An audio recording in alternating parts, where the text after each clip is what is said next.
Hey everybody, it's Jeff with Eagle Lodge Farm, and I got my little farmer here, Jackson, and we are coming, what do we want to call it? Today's kind of day one, where Mom and the twins and Corbin have left town. They've actually headed off to go see some grandparents for the next week or so, and they've left Jackson, myself, and the two oldest girls to man the farm. But more than just man the farm, we are really given the task of trying to get a lot of progress. It's the first couple days here in June, and surprise, surprise, we're behind. We're way behind from where we wanted to be on a lot of different projects. So Jess has left town. She's taken a handful of the kids, and she's given Callie, Courtney, myself, and of course Jackson here, the ability to really dive deep into the farm over the next week. So we've got a lot. We started with a bang today. We did some really important things. Always the most important thing on the farm is health for our animals. So we started with our health checks. We got CDT shots for our baby goats and our baby sheep, and some boosters for the adults. Hoof trimming. We got everybody their dredge is what we call it. It's basically red cell, garlic, and a variety of other holistic aspects to help with parasite control. So we basically did a full spectrum health check on everybody, checked their eye colors, and deemed everybody's doing pretty well. And so we did that. That was the first priority. Priority number two is getting some of these animals onto some pasture, part by design, part by need. We actually are really short, to the point of where we've got virtually no hay. That's coming tomorrow. But what that meant is that we needed to get everybody on some pastures. So our cows, our Highlands, they're actually grazing our backyard, which is a win-win for everybody. We'll have to come through, clean up some of their mess, and come and mow it down. But it had grown so high, quite honestly, that we couldn't even have mowed it if we wanted to. So they're doing the first grazing, if you will, and getting it to a level where we can come back through and mow it down with the lawnmower later. But that gets them fed for a couple days and buys us time until the hay shows up. And all along, like the sheep were saying, we need to continue to work on our pasture projects. That's the biggest project that we have yet, is to get our Highlands onto pasture down the road. We've rented 35 acres that we are in the process of fencing and getting them over to that. But that's still going to be a ways away. We're best case scenario a week away, and that's probably overly optimistic at that. So it might be 2 weeks away before we can get them over there. But we're laying the groundwork. We're getting the fence posts put in. The barbed wire is going up, and we'll get them over there. But in the meantime, this gets them fed. The sheep, the goats, they're also in the same boat. Not a lot of hay, so we're making sure that they're on pasture. And because this is something that we're introducing into their summer regiment, it's a lot of on to pasture, then back onto the dry lot, on to pasture, back onto the dry lot, making sure that they don't bloat. If you don't know what bloating is, it basically means that they literally are overloaded and they bloat, like, you know, and they can die. We've actually years ago had some lambs bloat and pass away. They just couldn't handle it. The easiest, simplest, and way to offset that is, one, not giving them too much too soon, and basically in moderation, right? Like all good things, in moderation. But baking soda, free choice baking soda, is something that helps get rid of that gas that they have inside them. So it allows them to kind of self-regulate. If they need it, they will eat it. If they don't, they won't. So it works beautifully. So we've gotten them on the pasture. The goats have been on some pasture. Our bucks, we just kind of let them loose. They even will play king of the hill, and they'll go way up high, up on a hill. They're pretty good about just following you back into their dry lot as you need and or want them to. So we don't worry about them too much. But it's a lot of these different projects all over the place. Tomorrow, I believe tomorrow, it's all based on the U.S. Postal Service, but tomorrow we're gonna get some baby chicks, which is always exciting. These are new laying birds. We've got meat birds coming in a couple weeks, but right now we've got our first wave of layers. So the ones that we have right now, we do these in segments. So we kind of phase out a batch and get a new batch in. So we always have high producing birds. Jess loves the different colors that we get. So we've got a variety of birds. I don't remember what they all are. We'll tell you what they are in the upcoming days, because my goal is that every single day we'll try to do a little bit of a snapshot that says, what did we accomplish today? What's going on? What are we doing?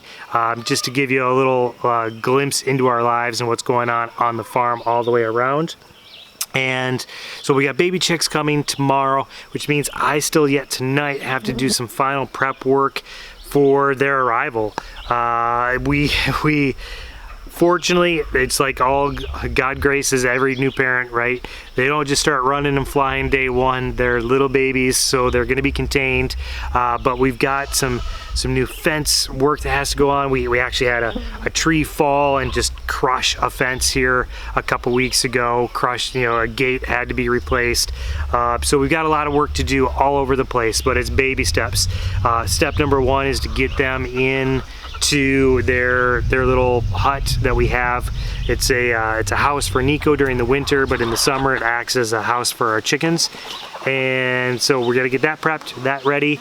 The girls are in the garden right now as I speak. They are finalizing getting everything that was a starter in the ground. Like I said, kale, broccoli, celery, and then beans, peppers, celery, and then root crops being beets, and then carrots, and then the far one being potatoes, and then the last one being cabbage.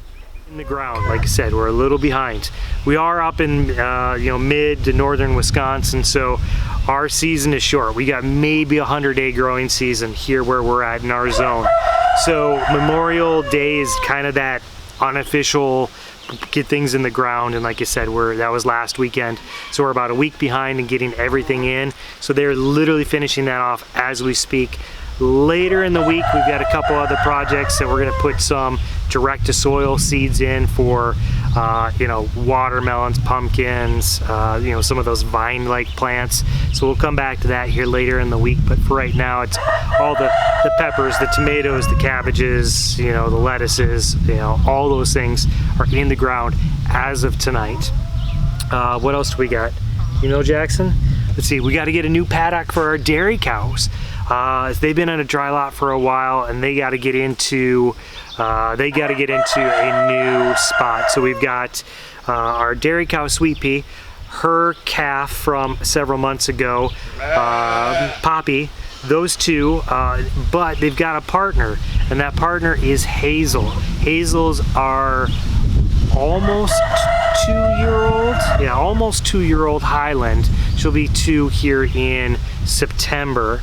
She has to be separated from the rest of our Highlands because we've got a bull running with them, and we don't want to expose her.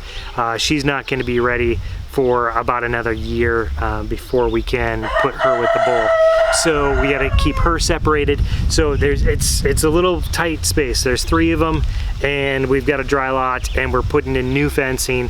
That's a lot of what we're doing this summer. It's revamping and improving our setup to get things basically just a better setup. We've been on this property now for 5 years, and with every year we learn, right? And as you should, everybody. And if you got a property, you're constantly learning, constantly realizing, hey, I should have put this here this here, that there, this fence isn't adequate, this isn't good here. We're always learning, we're always improvising, we're always, in theory, improving. And that's a lot of this year's project. So we got to get Sweet Pea, Hazel, and Poppy a new paddock system. We got the posts in already.